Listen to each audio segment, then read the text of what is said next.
What is up, humans of the cardboard? Welcome back to Just Nuts, guys. We've got huge information. We're kind of in this like waiting room for the final reveals of Battles of Chaos. We have like 41 cards still to get revealed, so half that set. And while we're waiting for that, and I thought we might get some news for that, we actually got an entire 2 characters revealed for the next deck build pack, and we have one of the characters' entire reveals here. So we are going through MAKO TSUNAMI's full wave of support. I believe this is 7 different cards. Really, really cool. We talked about MAKO TSUNAMI. I thought he was a possibility. I just didn't know how likely he was going to be because he already actually was. I think in the very first Legendary Duels, maybe in the second one, I can't remember. I want to say the first one though. So I didn't know how likely he was that Konami would double him up. But at the end of the day, this is a water legendary duelist. Like, how are they going to not throw MAKO TSUNAMI in here? And as we look at the cover art for the set, we actually show Shark here. I guess that's his name. I don't even know the characters of Zexal at all. But pretty much, I believe this is the character that plays Sharks in the show, or the archetype Sharks, and that's really hype. I talked about him as well, and I said I don't know if he's going to be in here because we've got a Kraken support that just came out in the Animation Chronicle. So I was like, I know that's not technically Shark the character support, but it is still but it is essentially like direct support for Sharks. And fairly recently, we got the Buzzsaw Shark, we got the Lantern Shark, we got some of those cards as well in the last, 2 years. So I didn't know if they'd continue with that, but it looks like they are. So we have one more character yet to be revealed here. I cannot wait to see who it is. I really hope it's going to be Marine Cess, but at this point, with these 2 big characters, I'm not sure they'll go Marine Cess here. I think Marine Cess's chances now are a little bit fleeting, but I'm still going to hold out hope until they finally do get that revealed. So let's jump into some cards. Let's get into it. Sorry to ramble at the beginning of the video there. Let's get off here with Mega Fortress Whale. Of course, you got to have a Fortress Whale. Level 7 Water Fish Effect Monster, 2550 attack, 2350 defense, and 3 hard ones per turn effects. The first effect reads, if UMI is face up on the field, you can activate this effect. Your water monsters can attack directly this turn.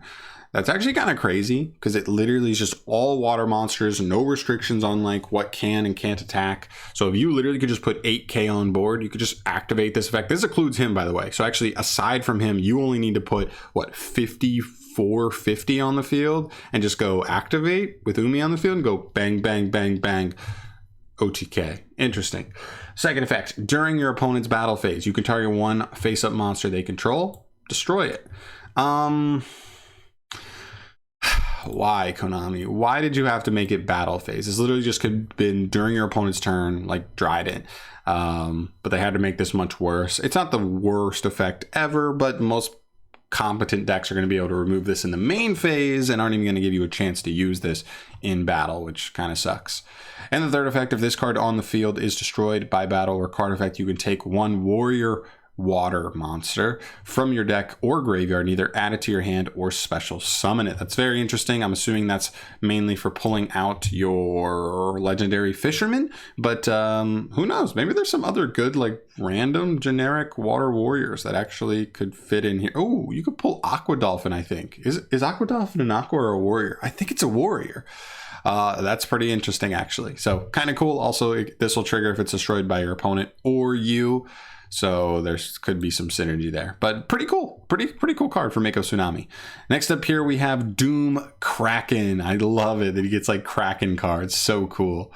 All right. 1400 attack, level 4 water monster, 1600 defense. You can only use his first and second effects once per turn each. The first effect reads, if UMI is face up on the field, quick effect. Target 1 water monster you control, except for another copy of itself, and 1 monster your opponent controls as cost. Special summon this card from your hand, and if you do, return the first target to the hand. And if you do that, destroy the second target. Very interesting. Okay, so this is just a disruption. This is a hand trap from hand as long as you can set up a water monster and UMI on the field. Very cool. Very, very cool. Second effect, when an opponent's monster declares an attack, you return this card to the hand, and if you do, negate that attack. Okay, I like this. It bounces your own monster, so like you don't even have to destroy your own monster and lose it. You get that back to hand, and you pop your opponent's monster. Then it's a negate an attack by returning itself to hand. Very cool. Loads itself back up to do it again on later turns. I think this card's pretty cool. I think this card's actually really nice for them, for sure. Interruption, nice. Next up, we have Electric Jellyfish, Physalia. This is a level 4 water aqua, 1400 attack, 1700 defense, 2 hard once per turn effects. The first one reads, you could send one UMI from your hand, deck, or face-up field to the graveyard to special summon a water monster from the hand. Interesting. I like that it can send from deck, so if you just essentially, even if you don't even have access to UMI currently, this card just still pulls another water out of the hand. Not bad. And secondly, when your opponent activates a spell card or effect or a monster effect and UMI is face up on the field, quick effect, you can negate that effect. Then this card gains 600 attack and defense. So, okay, so this is a spell or monster negate. Usually we don't see that. That's actually pretty interesting. I never really thought about that. We've never seen like spell monster negates or trap monster negates. It's always spell or trap negate or just a monster negate or all three.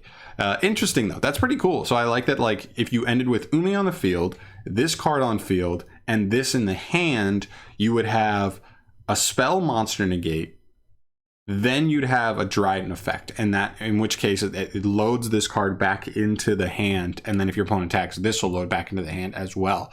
It's actually pretty decent if you can set it up. It's better than like anything we've seen before from MAKO TSUNAMI. Pretty cool. All right, moving on here to some spell cards. We have Fish Sonar. This is a normal spell. You can only activate it once per turn. Add one level 7 or lower monster that is a water normal monster, or specifically lists UMI in its text from your deck to the hand. Then if UMI is face up on the field, you can special summon a water normal monster from your deck. Yo, this card's insane in Phantasm Spiral. This card can literally like add, what is it? Is it Megalosaurus? Megalo Slasher X, I think is the name. And then it could just summon a Megalo Slasher X from the deck. That's insane for something like Phantasm Spiral. This just like power creeps all the other like normal support for that deck, I think, right? This card's pretty crazy and adds any water monster with UMI in the text. So obviously that adds your jellyfish, that adds this guy, and whatever other like legendary fisherman type cards that have UMI in the text. Very cool. That's a nice card for them, for sure. Next up, we have Sea Stealth 2. This is a continuous spell card. You can only activate the third effect of this card once per turn. The first effect reads, this card becomes UMI while face up on the field or in the grave. Interesting. Secondly, your opponent cannot target water monsters you control with non-water monster effects. Okay. So I'm assuming that just means like they're untargetable by only monster effects that aren't water. Like, I'm assuming this doesn't mean like spell and trap targeting effects also can't target you because they're not water monster effects. I'm assuming spell and traps can still target you, but still that's okay protection. Like, it can be annoying, especially paired with other things or in specific matchups. And the third effect, at the start of the battle phase, you can special summon one monster that specifically lists UMI in its text. Or one water normal monster from your hand or graveyard in defense position, but destroy it at the end of the battle phase. Okay, interesting. Like I don't think this card's that good so far. I mean, I guess it's like more copies of UMI, but like it just kind of helps pull stuff out of the hand. I guess it pulls from grave as well. So like I guess getting these guys back from grave are both good. There's no level restriction there, so I guess you can just be getting back like any of these, even the big guy, or either of these if they end up in grave, or any other vanillas slash UMI in the text cards. But cool, I'll take it. Cool. And the last card we have here is a new trap card. This is Kraken of the Reef. Very cool. I love it. This is a normal trap card. You can only activate one card with this card's name per turn. Send one face-up UMI you control to the graveyard as cost. You cannot special summon monsters until the end of your next turn. Whoa. Except water monsters. Okay. So we're just locked into waters. Also special summon up to 2 water normal monsters and or monsters that specifically list UMI in their text with different names from your hand or deck in defense position. Then, if your opponent controls a monster, you can special summon any number of level 6 or lower water normal monsters from your hand or deck. Wow, very interesting. This is really interesting. Also, I love the artwork here. You have Kraken. I want to say that's not great white, but I think it's one of those classic shark Yu-Gi-Oh vanillas. And then this card, I remember this card from one of the video games more than like actually the card itself. It was kind of just a beater, a mediocre like beater card.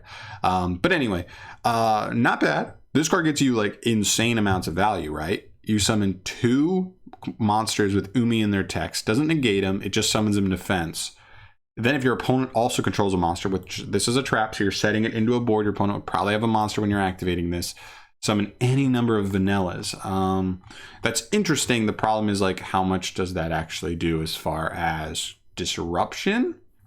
That'll be the question. Is this disruption at all? Is there any UMI like cards we can summon that like actually give us disruption? I don't know off the top of my head, but still very, very interesting. This card has UMI in the text, but unfortunately, I don't know if the deck has any way to search any spell or traps that have UMI in the name. This card searches monsters, not necessarily spells and traps. But all things considered, listen, I don't think we can have super high expectations for a deck built around a really mediocre field spell, but I do think all things considered for MAKO Tsunami support, stuff's pretty good. I think that the highlight is definitely this guy. This guy's a spell monster negate. This guy is a Trident from hand quick effect, and this card searches and emergency teleports a water vanilla at the same time. This card's so good for Phantasm Spiral. I'm like kind of geeking out over that, but very, very interesting, guys. Of course, let me know in the comment section down below all of your thoughts here on everything. Are you hyped about the MAKO stuff? I think it's pretty cool. I kind of want to pick up some of these cards, especially since, I don't know, maybe I could build like a weird UMI deck. I'm kind of excited for that.